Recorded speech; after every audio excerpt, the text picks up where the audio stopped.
సిను అన్న అన్న నమస్తే అన్న. బాగున్నావా శ్రీనివాస్? అన్న బాగున్నా అన్న. ఏమైంది శ్రీనివాస్? నాకు ఇప్పుడే తెలిసిందే. అన్న ఇక్కడ పుదయం వీరయ్య గారని ఆయన భద్రాద్రి కొత్తగూడెం జిల్లా డిసిసి అధ్యక్షుడు. ఓకే. అది మా ములుగు నుంచి 2 సార్లు, భద్రాచలం నుంచి ఒకసారి గెలిచాడు ఎమ్మెల్యే పుదయం వీరయ్య ఆయన. ఓకే. ఆయన వర్గీయులు. ఆయన కూడా ఇంటికెళ్ళి సారీ చెప్దామని వెళ్తే మా మీద తప్పుడుగా ఎస్సీ అట్రాసిటీ కేసు పెట్టారు అన్నయ్య. అసలు విచక్షణారహితంగా కొట్టారన్న, ఇష్టం వచ్చినట్టు అందరూ కలిసి. తర్వాత అక్కడ ఎడారి ప్రదీప్ అని ఆ వీరయ్య గారి దగ్గరే ఉంటాడు, వాళ్ళ ప్రధాన అనుచరుడు. ఆయన కూడా మన క్యాస్ట్ కుర్రోడు. ఓకే. కొద్దిగా ఉన్నతంగా ఎదుగుతున్నాడు ఇప్పుడిప్పుడే యూత్ లో. ఓకే.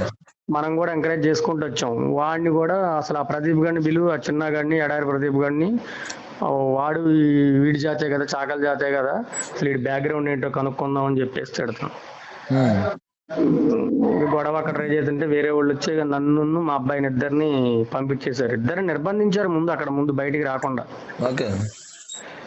బయటికి పంపించిన తర్వాత నేను సిఐ గారికి చెప్పడం జరిగింది. తర్వాత ఇది ఎస్పీ గారి దృష్టికి, అటు సీతక్క గారి దృష్టికి, పొంగులేడి గారి దృష్టికి వెళ్ళింది.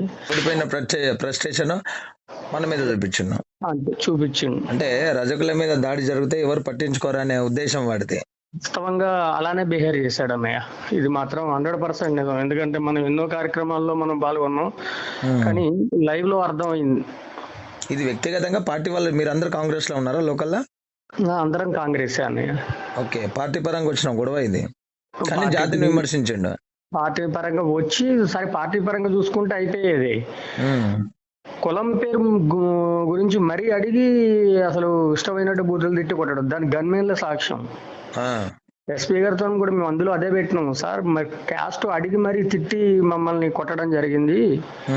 మీరు మీ ఎస్పీ గారిని మేము అదే చేసాం. నాకు ఫోన్ చేశాడు ఎస్పీ గారు, ఇలా ఏం జరిగింది బాబు అని.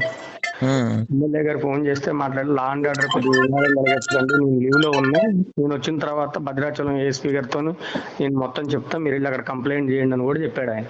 ఓకే. నాకు ఇప్పుడే తెలిసిందే సిను, ఎందుకంటే మనోళ్ళ మీద జరిగిందంటే మనం స్పందించాలి ముందు. అది మానవత్వం అంటారు, గుర్తుపెట్టుకో అన్న.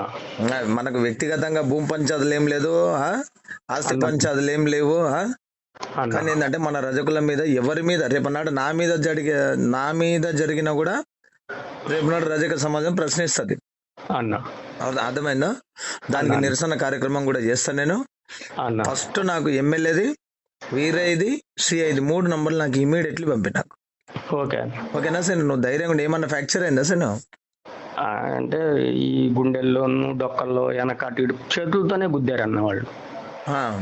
కింద పడేసి కాలుతో ఎగురుతనడం జరిగింది. ఓకే అన్న.